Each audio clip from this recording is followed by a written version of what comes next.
सच्चाई का फल।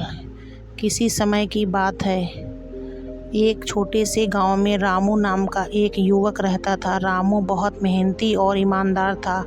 वह हमेशा सच बोलता था और सच्चाई के मार्ग पर चलता था। उसकी ईमानदारी के कारण गांव के लोग उसे बहुत मानते थे।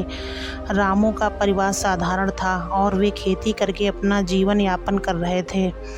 रामू का जीवन बहुत ही शांतिपूर्ण चल रहा था, लेकिन एक दिन गांव में एक व्यापारी आया। व्यापारी ने घोषणा की कि वह गांव के सभी किसानों से अनाज खरीदेगा और उन्हें अच्छे दाम देगा।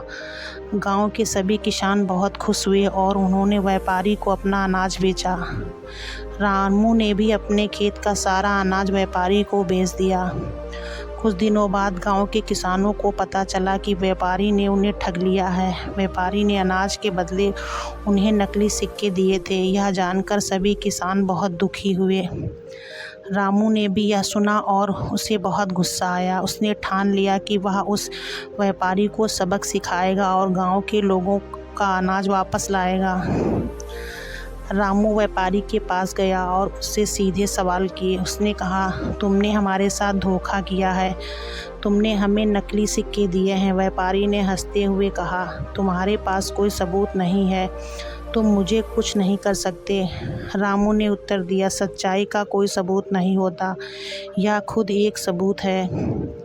रामू ने गांव के मुखिया से न्याय की गुहार लगाई। मुखिया ने रामू की बात सुनी और व्यापारी को बुलाया।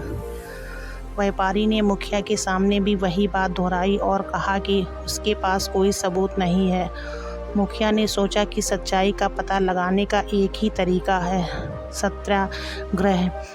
मुखिया ने व्यापारी से कहा, अगर तुम सच कह रहे हो तो हमारे सत्याग्रह का सामना करो।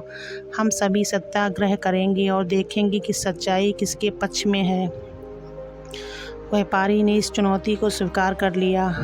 गांव के सभी लोग एकत्रित हुए और सत्याग्रह शुरू हुआ।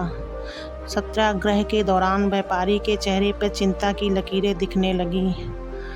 गांव के लोगों की सच्चाई और ईमानदारी ने उसे अंदर से कमज़ोर कर दिया। अतः व्यापारी ने हार मान ली और उसने अपने गलत कार्यों को स्वीकार कर लिया। उसने गांव के सभी किसानों को उनके अनाज के बदले असली सिक्के लौटाने का वादा किया। रामू की सच्चाई और ईमानदारी की जीत हुई। गांव के लोगों ने रामू की बहुत प्रशंसा की और उसे एक नायक मान लिया। व्यापारी ने अपनी गलती मानी और गांव छोड़कर चला गया। रामू ने सच्चाई के मार्ग पर चलकर गांव के लोगों को न्याय दिलाया और अपनी ईमानदारी का फल पाया। रामू की कहानी हमें यह सिखाती है, सच्चाई का फल हमेशा मीठा होता है। चाहे परिस्थितियाँ कितनी भी कठिन क्यों न हो, हमें सच्चाई का साथ नहीं छोड़ना चाहिए। सच्चाई और ईमानदारी से हम किसी भी चुनौती का सामना कर सकते हैं और सफलता की ऊंचाइयों को छू सकते हैं। अगर आपको हमारी वीडियो अच्छी लगे तो वीडियो को लाइक, शेयर और चैनल को प्लीज़ सब्सक्राइब करें।